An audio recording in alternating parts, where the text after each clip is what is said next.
It was late October. The air was thin. The kind of cold that feels like it is stealing the sound right out of the woods. Mark had been tracking elk since dawn, deep in the Shasta-Trinity National Forest, a skilled hunter. He knew the land like the back of his hand. Then came the howl. Not a wolf, not a coyote. It was a sound that shook the air in his chest, a sound of immense power, pure malice, and something utterly primal. It was close. Too close. Mark froze. He didn't run. He just froze, scanning the wall of pine trees.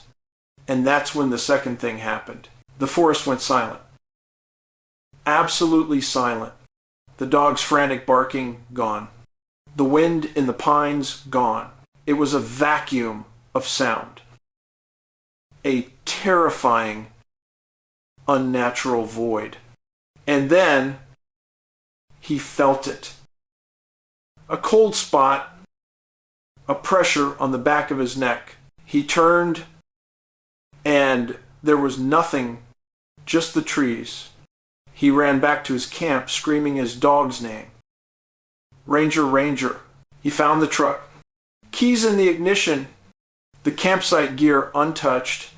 The dog, Ranger. A seasoned tracking K9. Gone. Vanished. They searched for days.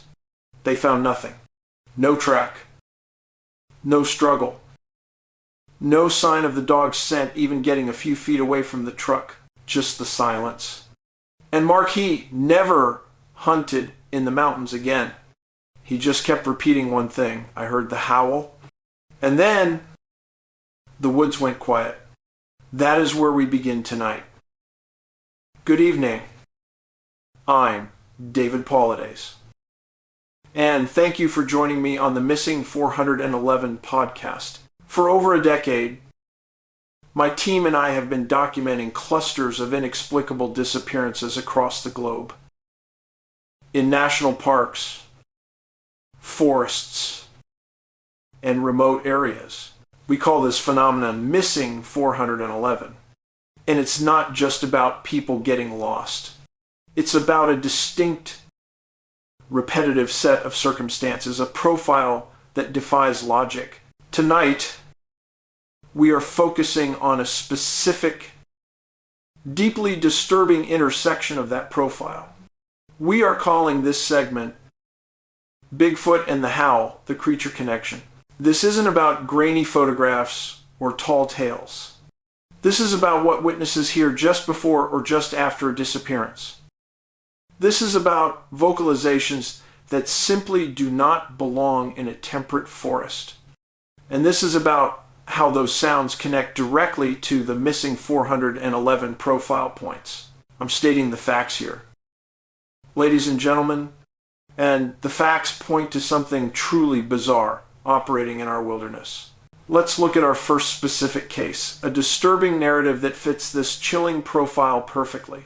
We are going to the Willamette National Forest in Oregon. 1975. This case is a benchmark for the sonic profile. Dwight Harris, a 2-year-old, was camping with friends in a rugged, isolated area. They were awakened in the middle of the night by a sound that defies classification. A deep, guttural roar or whoop right outside their tent. It was described as having an immense physical presence. A sound that vibrated the tent poles. Not a bear. And not human. Harris, perhaps foolishly, grabbed his flashlight and stepped out of the tent to investigate the source of the horrific noise. His friends heard one final frantic shout from him. And then, just like in the Shasta-Trinity story, absolute silence. The search that followed was exhaustive. But here are the profile points that fit this theme, the immediate silence following the sound. The final nail in the coffin, the inability of K9S to track. The dogs were completely useless. Unable to pick up Harris's scent even a few hundred feet from the last confirmed sighting near the tent. This is a common and inexplicable event in missing 411 cases. It's as if the scent simply stopped, or was never there to begin with. And the weather, though not an immediate storm, the area was immediately shrouded in an unnatural, dense fog that hampered search efforts for days. Let's move to case 2, Steven Kubacki. Michigan, 1,978. This doesn't involve a disappearance and death, but a disappearance and a bizarre return. 23-year-old Steven Kubacki went out snowmobiling near Lake Michigan and vanished. His tracks stopped abruptly near the water's edge. The assumption was he had drowned or fallen into the frozen lake. Case closed. Presumed dead. But here's the unbelievable part. 15 months later, Steven Kubacki walked up to his family's house in Massachusetts. 400 miles away, he was wearing the exact same clothes, carrying the exact same backpack, saying only one thing: "I'm sorry. I don't know what happened to me." He had a vague memory of being in a small cabin, surrounded by large, silent creatures, beings that watched him. He recalled hearing a constant, deep, resonant thumping or pulsing sound, a sound that was more like a feeling in the air than a sound in his ear. Not a roar, but a sonic signature of something massive and non-human nearby. He had no memory of the 15 months. The profile points abrupt cessation of tracks, extreme mileage covered, amnesia, and that non-human sonic element. These are not lost hikers. The common denominator in these cases is the disruption of the senses. The roar, the whoop, the thumping, they are active events that immediately precede the disappearance. When people hear these things, they describe an immediate silence following the sound. The woods, a normally vibrant, noisy place, go dead. I'm suggesting that these vocalizations or low-frequency pulses are a sonic veil or a disorientation mechanism. It doesn't just scare the witness. It actively disrupts the natural environment. This would explain the inability of the K9S to track if the entire local atmosphere is being sonically or physically altered at the moment of abduction.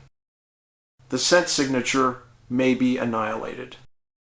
Another point. In an overwhelming number of missing 411 cases, the disappearance is immediately followed by rapidly deteriorating weather. The Park Service won't tell you this, but bad weather acts as a perfect natural security blanket.